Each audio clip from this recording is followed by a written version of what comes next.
Mes parents et ma sœur ont abandonné ma fille de 17 ans dans le désert. Pas d'eau, 115 degrés. Elle ira bien, a dit ma mère. Elle avait juste besoin d'espace, a ajouté ma sœur. Je n'ai pas crié. J'ai fait ceci.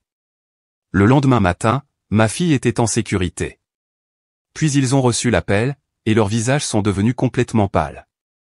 Laissez-moi vous raconter comment ça a commencé, car ça n'a pas commencé par une dispute dramatique ou une grosse explosion.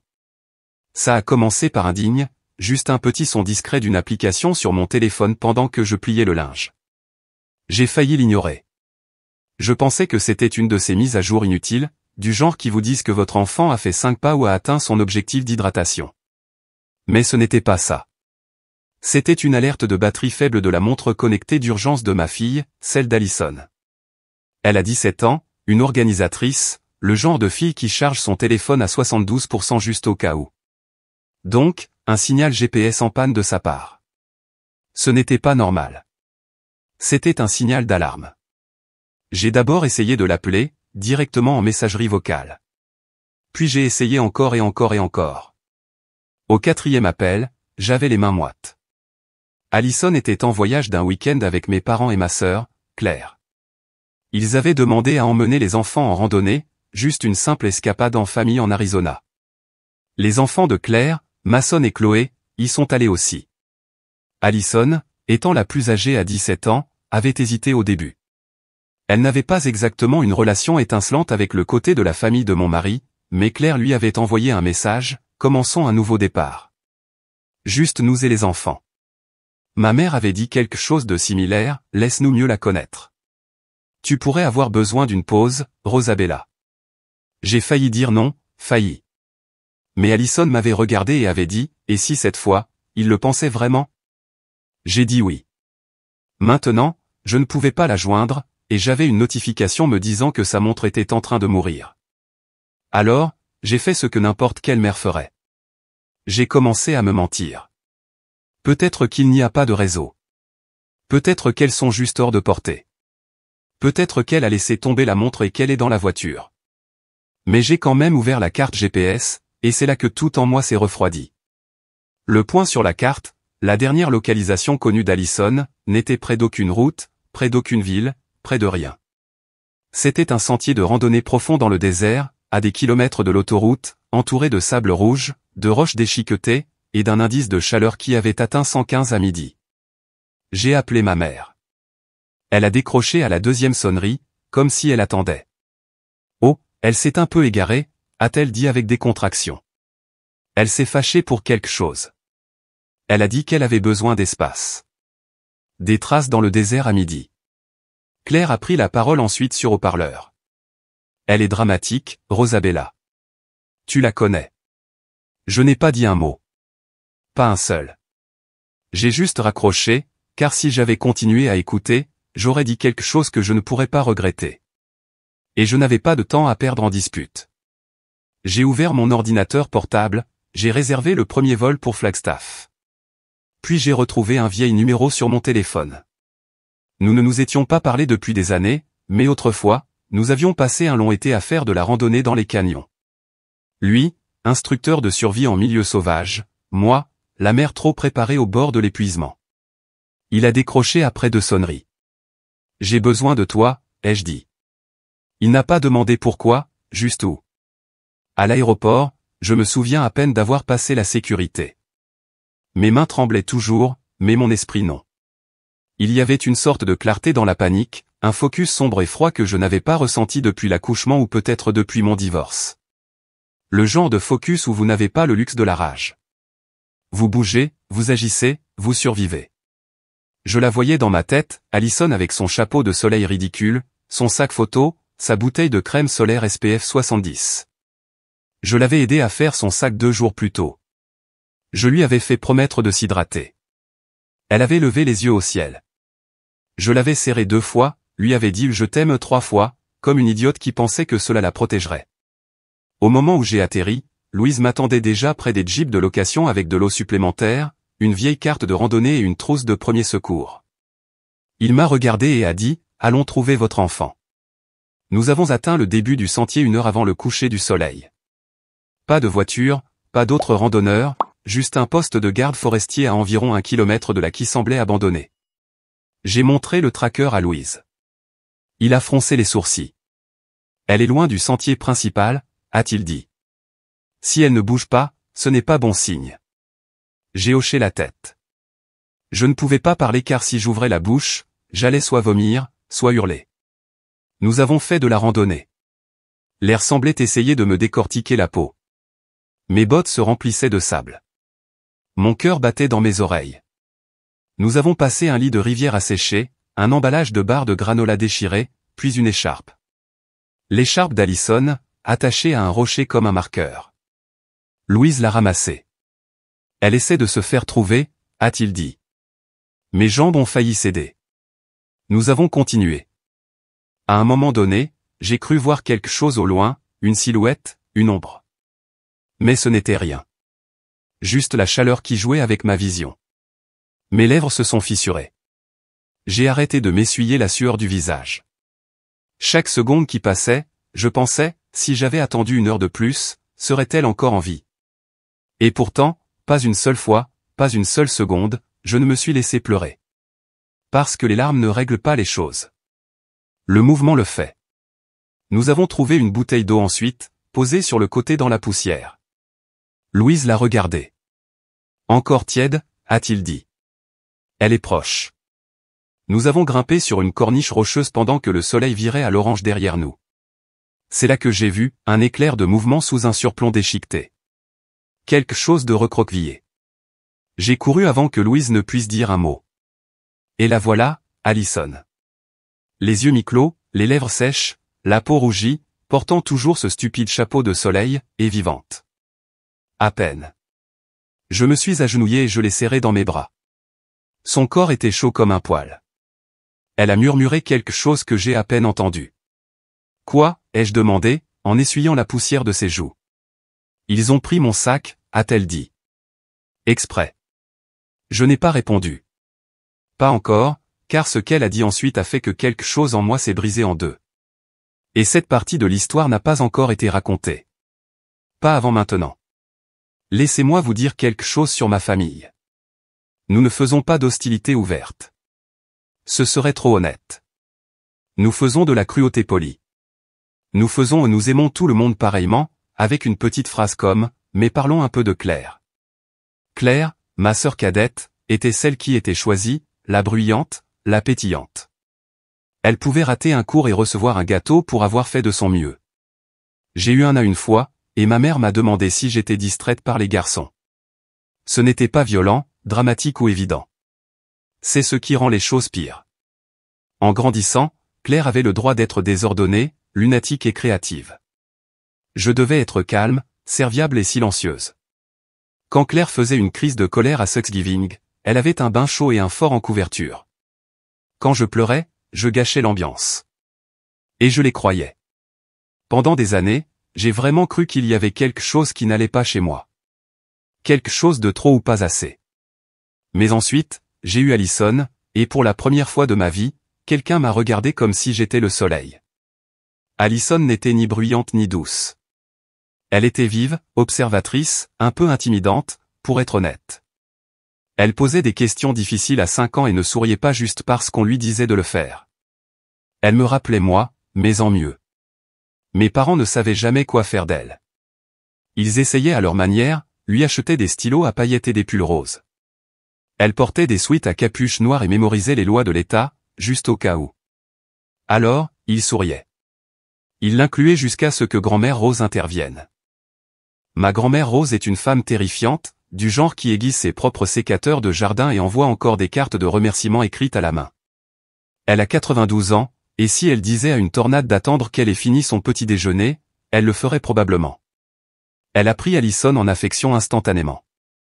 Enfin, a-t-elle dit la 2e fois qu'elles se sont rencontrées. Quelqu'un dans cette famille qui écoute. Elles étaient proches, plus proches que quiconque d'autre dans la famille. Je voyais cela se produire, mais je n'intervenais pas. C'était la seule fois où je voyais Alison vraiment baisser sa garde. Et Rose, elle a vu quelque chose chez Alison que les autres n'ont jamais pris la peine de chercher. Le mois dernier, Rose m'a invité. Thé, biscuits sablés, votre testament sur la table entre nous. La moitié de tout ce que je laisse derrière moi ira à Allison, a-t-elle dit. Le reste ira aux enfants de Claire. Ne discutez pas. Je n'ai pas discuté. Je n'ai même pas parlé pendant 1 minute complète. Je n'avais pas demandé ça. Ni Allison. Mais je savais ce que cela signifierait, et je savais que cela allait tout faire brûler. Claire l'a appris 4 jours plus tard. Ne me demandez pas comment. Ma famille fuit plus vite qu'une porte moustiquaire dans un ouragan. Elle m'a appelé dès que j'ai décroché. Elle criait déjà. Tu te moques de moi, a-t-elle crié. Ça fait 3 enfants contre 1. Est-ce que tu es sérieusement d'accord avec ça? Je n'ai pas écrit le testament, ai-je dit. Rose l'a fait. Eh bien, vous n'avez certainement pas essayé de l'arrêter. Elle m'a raccroché au nez. Ma mère a appelé 1 heure plus tard. Tu sais que Claire a du mal en ce moment. Son travail, les enfants, son mariage. Je ne suis pas responsable de son mariage, ai-je dit froidement. Elle a juste peur que votre fille manipule Rose. Ce mot, manipuler. Allison, qui a passé sa vie à scruter les expressions des gens pour voir ce qu'ils ne disaient pas. Allison, qui dit des choses comme « ça va », alors que clairement ça ne va pas, juste pour éviter de gêner les gens. Manipulatrice. C'est riche. Après cela, il a fait plus froid. Discrètement, bien sûr. Allison a été exclue des discussions de groupe. L'un des enfants de Claire avait un anniversaire. Tout le monde a posté des photos sauf qu'Allison n'y était sur aucune, même si elle était là. Elle est rentrée à la maison ce jour-là et a dit « Tu penses qu'il me déteste ?» J'ai dit « Non. » J'ai menti. Puis est venue l'invitation soudaine. « Allons emmener les enfants en Arizona », a dit ma mère au téléphone. Un petit voyage de rapprochement. Pas de pression. Juste Claire, les cousins, nous, et Allison. J'ai demandé « Pourquoi maintenant ?» Maman a dit « Elle fait partie de la famille. » Nous devrions tous essayer. Claire a envoyé à Allison un message de suivi, commençons un nouveau départ pour de vrai cette fois. Allison a regardé son téléphone pendant longtemps. Puis elle a dit, et si cette fois était différente? J'aurais dû dire non, mais je voulais aussi y croire. Je l'ai aidé à faire sa valise, lui ai fait vérifier 3 fois son chargeur, son SPF, ses collations de secours, lui ai fait la leçon sur l'hydratation. Elle a levé les yeux au ciel. Tu agis comme si j'allais faire de la randonnée dans la vallée de la mort toute seule, a-t-elle dit. Je n'ai pas ri. Avant qu'elle parte, je l'ai serrée 2 fois dans mes bras, je lui ai dit que je l'aimais 3 fois. Elle a encore levé les yeux au ciel, mais elle a aussi souri un peu. Puis elle est partie. Selon elle, cela s'est passé le 3e jour. Elle faisait de la randonnée sur une crête sèche quelque part à l'ouest de Flagstaff. Claire a dit, allez prendre des photos près des rochers là-bas. Nous attendrons ici. Alors elle l'a fait. Elle est partie devant, appareil photo en main, excitée, confiante. Elle a dit qu'elle s'est retournée 10 minutes plus tard et que la voiture était partie. Au début, elle a pensé qu'elles avaient peut-être fait le tour pour la retrouver de l'autre côté. Puis elle s'est rendue compte que son sac avait disparu. Pas son sac de jour, celui avec juste son téléphone, sa montre et son eau. Son sac principal, celui avec son chargeur de secours, sa broche GPS d'urgence, sa 2e bouteille d'eau, sa carte, son mélange de noix, sa pièce d'identité, disparu. Elle a attendu 2 heures avant d'arrêter d'attendre. Puis elle a écrit un mot, l'a glissé dans sa chaussette, juste au cas où. Je m'appelle Allison. Ma famille m'a abandonné. Le numéro de ma mère est dans mon sac photo. S'il vous plaît, appelez-la. C'est ce qu'elle m'a dit à l'hôpital. Mais à ce moment-là, sur le rocher, son corps inerte dans mes bras, elle a dit autre chose d'abord, ils ont pris mon sac exprès. Et j'ai su que ce n'était pas juste de la négligence. Ce n'était pas juste qui était négligent ou cruel. C'était un plan. Un plan calme, cruel et prémédité. Parce que si quelque chose arrivait à Allison, il pensait que le testament changerait. Il pensait qu'il irait aux enfants de Claire à la place. Il pensait pouvoir faire passer ça pour un accident, comme si elle s'était égarée, perdue, n'avait pas supporté la chaleur. Ils l'ont sous-estimé. Ils l'ont toujours fait. Et moi. Ils ont oublié qu'il avait élevé. Je n'ai pas crié. Je ne les ai même pas appelés, mais j'ai ouvert un dossier sur mon téléphone, celui intitulé au cas où, car je collectais des reçus plus longtemps qu'il ne le pensait. Il y a quelque chose de dégoûtant à regarder son enfant dormir dans un lit d'hôpital, même quand elle est stable, même quand l'infirmière dit qu'elle va bien. Parce que tout ce à quoi je pouvais penser, debout là avec une tasse de café du distributeur et du sable encore collé à mes bottes, c'est à quel point ils sont passés près. À quel point j'ai failli la perdre, et à quel point ils avaient l'air calmes au téléphone quand je leur ai demandé où elle était. Le médecin a dit que c'était un coup de chaleur et une déshydratation modérée.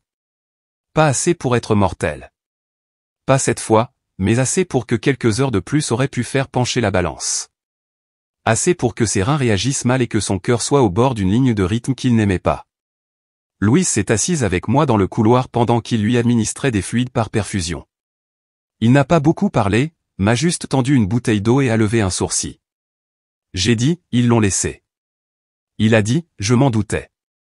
J'ai fixé le mur. Ils ont pris son sac. Il a hoché la tête. Il voulait un déni plausible. Pensez-vous que ça tiendra? Louise a siroté son café et a dit, cela dépend. Voulez-vous y aller calmement ou bruyamment? J'ai commencé par le calme.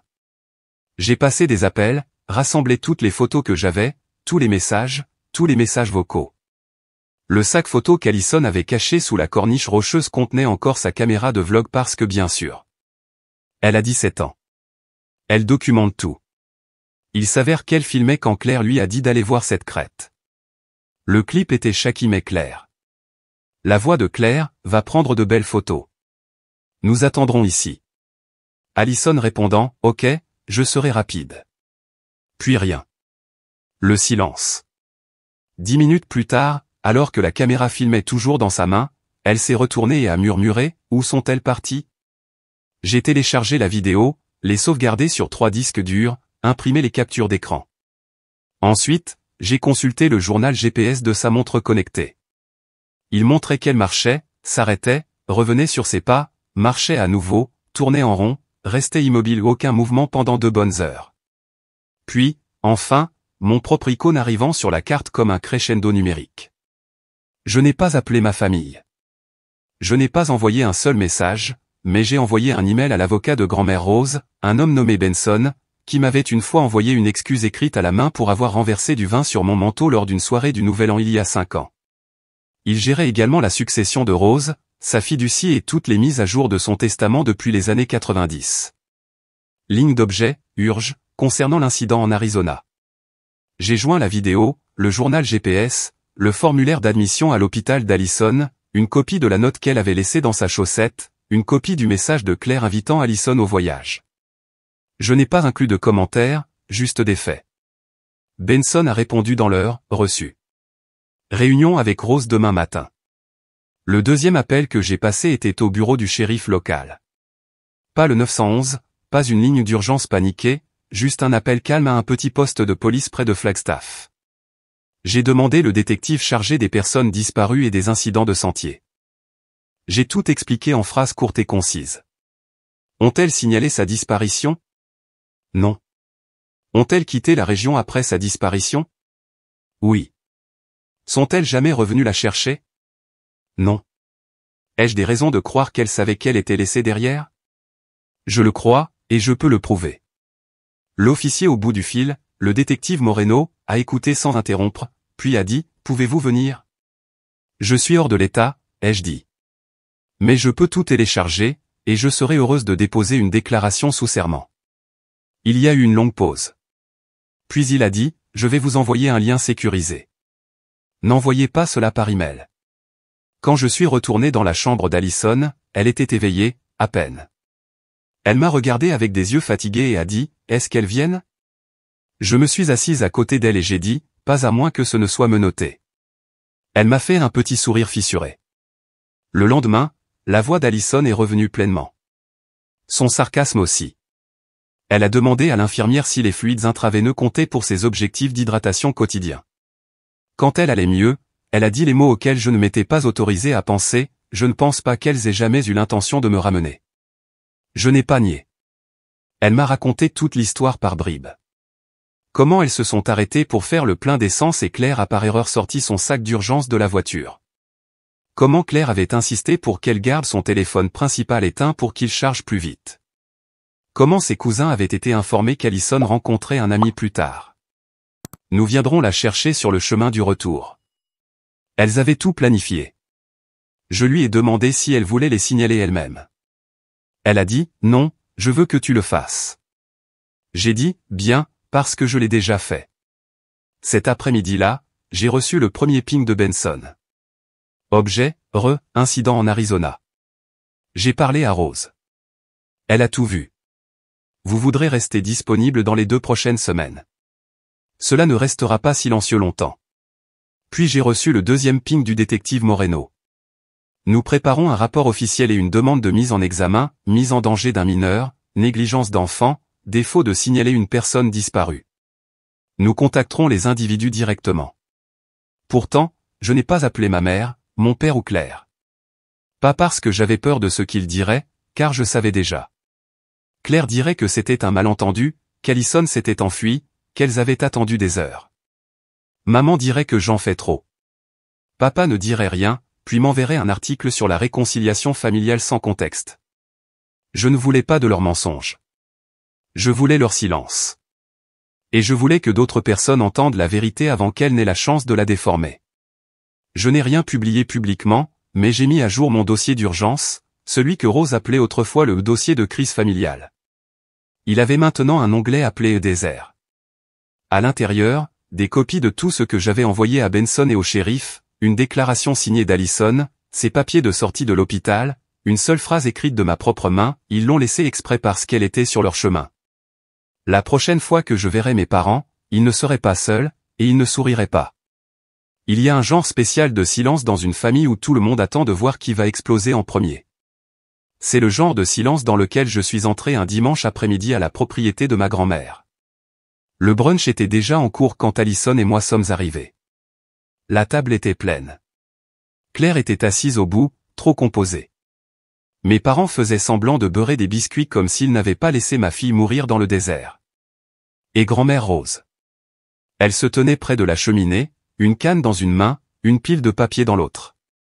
On entendait le cliquetis des couverts, mais personne ne mangeait vraiment car tout le monde savait de quoi il s'agissait. Ils ne savaient juste pas à quel point ça allait mal se passer. Nous nous sommes assis au bout. Je n'ai serré personne dans mes bras. Je n'ai pas souri. Alison non plus. Claire nous a fait un sourire pincé. Le genre que vous adressez à quelqu'un à un enterrement. Vous faites semblant de ne pas avoir planifié. Puis elle s'est penchée par-dessus la table et a murmuré, « Peut-on parler après ça ?» J'ai dit, « Absolument pas. » Grand-mère Rose s'est éclaircie la gorge. Tout le monde s'est tu. Cette femme a 90 ans, sachez-le, mais quand elle veut qu'une pièce se taise, elle se tait. Elle nous a regardés un par un comme si elle calculait combien d'oxygène nous valions. Puis elle a dit calmement, « Merci à tous d'être venus. J'ai une annonce concernant ma succession. » On pouvait le sentir, la tension. Le visage entier de Claire s'est contracté comme un élastique tendu à son point de rupture. Ma mère s'est redressée. Mon père a arrêté de mâcher. Alison, pour son mérite, n'a pas cligné des yeux. Grand-mère Rose a continué, « Certains d'entre vous m'ont profondément déçu. Vous avez essayé de blesser ce que j'aime pour préserver ce que vous croyez vous être dû. Vous n'y parviendrez pas. » Claire a ouvert la bouche. Ma mère lui a touché le poignet comme pour la prévenir de ne pas aggraver les choses. Puis Rose a levé les papiers qu'elle tenait. Avec effet immédiat, ma succession sera héritée en totalité par une seule personne. Mon père a murmuré, « Alison, c'est insensé. » Ma mère avait l'air d'avoir avalé une épingle. Claire a explosé. Elle vous manipule, a-t-elle claqué. Elle a 17 ans. Elle est instable. Elle s'est enfuie sur ce sentier toute seule. Elle voulait de l'attention. Elle est presque morte, ai-je dit. Oh, s'il vous plaît, a sifflé Claire. Vous lui avez probablement dit de mettre en scène ça. Vous faites toujours cette comédie de martyr. Vous l'avez laissée au milieu d'un désert. Mais elle n'était pas obligée d'y aller, ai-je rétorqué. Vous l'avez invitée. Je ne pensais pas qu'elle dirait oui. Cela a arrêté la pièce. Grand-mère Rose s'est tournée vers Claire, la voix de glace. Donc vous admettez que vous lui avez menti. La bouche de Claire s'est ouverte, puis s'est fermée. Elle a réessayé. Rien n'est sorti. Ma mère a détourné le regard. Mon père a bu une longue gorgée d'eau comme s'il pouvait se noyer dedans. Rose s'est avancée. J'ai examiné les preuves. J'ai consulté mon avocat, et j'ai porté plainte. Le visage de Claire s'est affaissé. Quoi? Le shérif vous contactera cette semaine, peut-être demain. Vous ne pouvez pas faire ça, a claqué ma mère. C'est votre petite fille. Rose l'a regardée comme si elle était une tâche. Et Allison est mon arrière-petite-fille. Elle a plus de moi en elle que vous deux jamais eu. Je vous assure, la pièce aurait pu prendre feu et personne n'aurait bougé. Puis Claire s'est levée et, de manière prévisible, a tout empiré. Vous m'avez toujours détesté, a-t-elle crié. Vous avez toujours voulu que Rosabella gagne. Rose a levé un sourcil. Vous pensez que c'est à propos de Rosabella? Claire s'est tournée vers moi. C'est vous qui l'avez mise là-dedans. J'ai souri pour la première fois de la journée. Non, ai-je dit. C'est vous. J'ai juste fait en sorte que les gens le voient.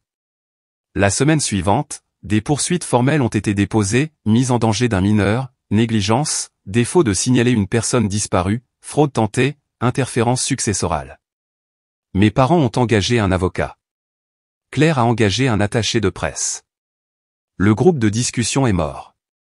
L'invitation de Noël a été discrètement annulée.